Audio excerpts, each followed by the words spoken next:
Welcome back to another installment of the series where I talk about obscure cartoons. This time it's The Baskervilles, a cartoon I watched a few episodes of on a long flight once when I was a child and forgot about shortly thereafter.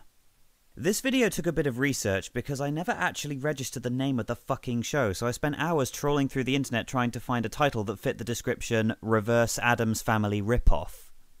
The series is a British-French-Canadian cartoon that originally aired in the year 2000. I was 6 years old and didn't really notice that the animation looked like arse or that the writing was what passed for meta back then. By meta, I mean that the characters are constantly pointing out their own tropes, such as exposition and parodying famous films. The plot is as follows. An evil monster known as The Boss, who believes himself to be the devil, constructs an amusement park called Underworld the Theme Park, which he believes to be hell. I can see why he thinks that too, because all the cooks are British and all the police are American. Hey-o!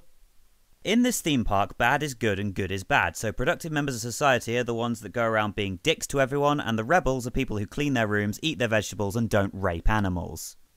The boss's father, known as the Old Man, doesn't like how mean his son is and decides to cause him grief by, you guessed it, being nice to him.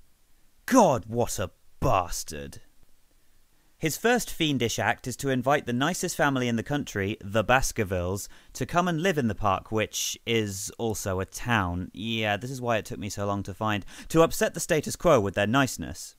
Our family consists of Brian Baskerville, an irritatingly nice man who has a blind spot for danger, his wife Janet, whose sole ambition in life is to be the perfect housewife, their son Darren, a reject softy character from the Beano, and youngest daughter April, who's the edgy one.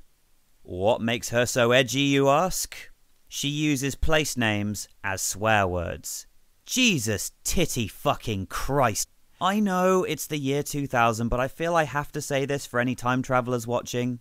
Swearing is not edgy. Never has been, never will be.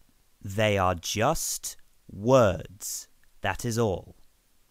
But anyway, rant over, back to the story. It turns out the Baskervilles actually quite like their new home. Darren meets Fangora, a teenage vampire girl with no personality, and the two share a totally predictable and one-dimensional relationship. April is on the fence about her new place because while it's more interesting than her old town, her troublesome personality makes her a geek. And Brian and Janet... well, okay, here's the thing. The Baskervilles' defining characteristic isn't so much their niceness, it's their passion for following the rules. Since in Underworld, the theme park, bad is good and good is bad, and the rules are clearly defined, Brian has no problem adjusting to his new life. I couldn't actually find that many episodes, which is a common problem when making these videos, but the one I remember most is Displeasure Dome, where the boss builds a bowling alley behind his dad's house, and his dad decides to invite the Baskervilles so they can fuck it up family style. I watched this episode about 3 times, and it still couldn't hold my attention long enough to, wait, what the fuck is he doing? Dude, your own mother is sat right next to you! God! The general rule for making a children's cartoon is to have something colourful and action-packed for the kids and some clever one-liners for the adults who have to sit with their kids and watch the bloody thing. I can't say I can recommend this series as it doesn't really offer much to either audience. The animation is horrible, as I mentioned before, and the voice acting is all well and good for a child who can't tell when every member of a family has a different regional accent, but as a bitter adult with a short attention span for drivel, it grates on the ears.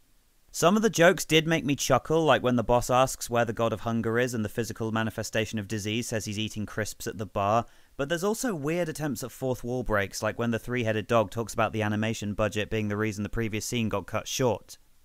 These aren't bad ideas, but the framework isn't really strong enough to set them up.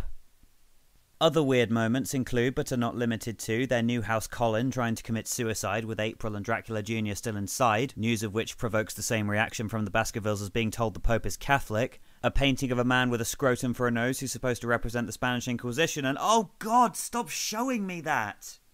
The one thing that I'm going to take away from the series is that Darren's first blowjob is going to be a very, very painful experience. That is my final word on the cartoon series known as The Baskervilles. Well, I hope you liked this video. Feel free to subscribe if you didn't totally hate it.